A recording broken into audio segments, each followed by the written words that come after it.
All right, welcome. Today we are diving into a true legend of a coding problem. It's one of those that's famously clever and honestly a little bit intimidating at first. We're going to break down how to find the median of two sorted arrays, and I promise by the end of this, you'll see just how elegant the solution really is. So let's get into it. Now, to really wrap our heads around this, we're not just going to look at a bunch of numbers and brackets. No, we're going to tell a story. Let's set the scene with a royal decree, a challenge from a king who's in a bit of a hurry. So, picture this. You've got two villages, right? They're on opposite sides of a river. And in each village, all the houses are perfectly lined up, sorted by height, from shortest to tallest. One day, the king decides, I want to combine these two villages into one grand city. But first, he needs to know the exact median house height of this new combined city. Sounds pretty straightforward, doesn't it? But here's the catch. The king is impatient. He doesn't want his royal surveyors walking past every single house, measuring and sorting. He demands the answer in what we call logarithmic time. What does that mean? It means even if the villages had 1,000,000 houses each, he wants the answer in just a handful of steps. That constraint is what turns this from a simple task into a brilliant puzzle. So, what's the first thing that comes to mind? Let's call this the common villager's plan, or the brute force scroll. It's the most obvious way to do it, but as you're about to see, it's just not going to be fast enough for a king. The logic makes perfect sense, right? You just take all the houses from village 1, all the houses from village 2, you mash them together into one giant list, and then sort that list. Once it's sorted, you just walk to the very middle, and there it is. You found your median. Simple, logical. But there's a problem. And here is that problem. To make that one big combined list, you have to look at every single house. In the language of computer science, we call this OM plus N, or linear time. It's like having to unroll a gigantic scroll with thousands of names on it just to find the one right in the middle. It gets the job done, sure, but it is way, way too slow for the king's deadline.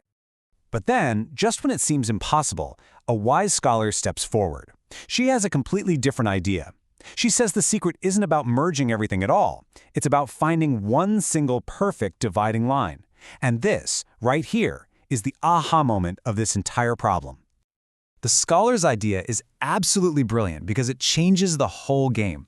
Forget building a new list. Instead, what if we could just find the exact spot to make a cut in both of the original lists, a spot that partitions all the houses into a lower half and an upper half without ever having to merge them at all? So let's define this properly. What is a perfect cut? It's a conceptual split. We make a cut in the first array, and we make a cut in the second array. The goal is to position these two cuts so that everything to the left of both cuts forms the true left half of the combined city, and everything to the right forms the true right half. The magic is finding the spot where every single house in that left group is smaller than every single house in that right group. So how do we know if our cut is actually perfect? Well, it turns out we only need to check the houses right there at the edges of our cuts. It's two simple conditions. First, the tallest house on the left side of our cut in Village 1 has to be smaller than the shortest house on the right side of the cut in Village 2. And second, the reverse also has to be true. If both of those conditions are met, congratulations, you found it. You've struck gold. And here's the best part. Once we find that perfect partition, the problem is basically solved. We don't have to look anywhere else because the median is just sitting there, right at the edges of the cut.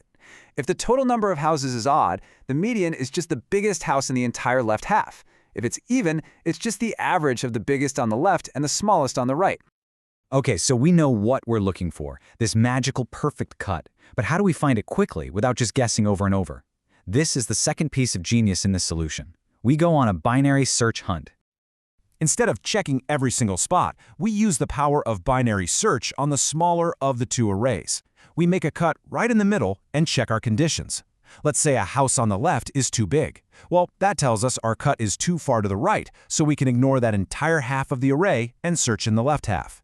If it's the other way around, we search in the right half. By constantly cutting our search area in half, we zero in on the perfect spot incredibly fast. And that is the triumph. By just repeatedly having the problem, we find the solution with blinding speed. It's elegant, it's efficient, and it's exactly what the king wanted. Let's see it in action with a couple of quick examples. All right, first up, let's say Village 1 has houses of size 1 and 3, and the second village is tiny. It just has one house of size 2. If we put them together, we'd get a sorted list of 1, 2, 3. Using our binary search method, the algorithm would instantly find the perfect cut. It would separate the number 1 into the left half and the numbers 2 and 3 into the right half. In a combined list of 1, 2, 3, the middle element is clearly 2. And that's our median. Simple, clean, and super fast. Okay, now for a slightly different case. What if we have an even number of houses? Here, our villages are 1, 2, and 3, 4. The total number of houses is 4, so we're looking for the average of the two middle ones. The perfect cut here lands right between the 2 and the 3. So the left partition has 1 and 2, and the right partition has 3 and 4. To find the median, we take the largest element on the left, that's 2, and the smallest on the right, that's 3. The average of 2 and 3 is 2.5. Done. So let's look at the payoff. The difference in speed is just staggering. The time it takes for the brute force method shoots up in a straight line as the villages get bigger. But the scholars method? It barely even budges. It's almost flat. That logarithmic speed is a total game changer. The king is very, very pleased. So, what are the big takeaways here? First, the whole secret is to stop thinking about merging and start thinking about finding the perfect cut. Second, the royal shortcut to finding that cut is binary search. That's what takes this problem from slow linear time to incredibly fast logarithmic time. And just like that, you've now broken down and hopefully truly understood one of the most famous problems out there. Seriously, well done. And that leaves us with one last question to chew on. This entire solution came from reframing the problem. Instead of searching for a value in a giant list, we started searching for a condition, a perfect partition. So the question is, what other problems that seem impossible right now could be cracked wide open if we just changed what we were searching for? Thanks for tuning in.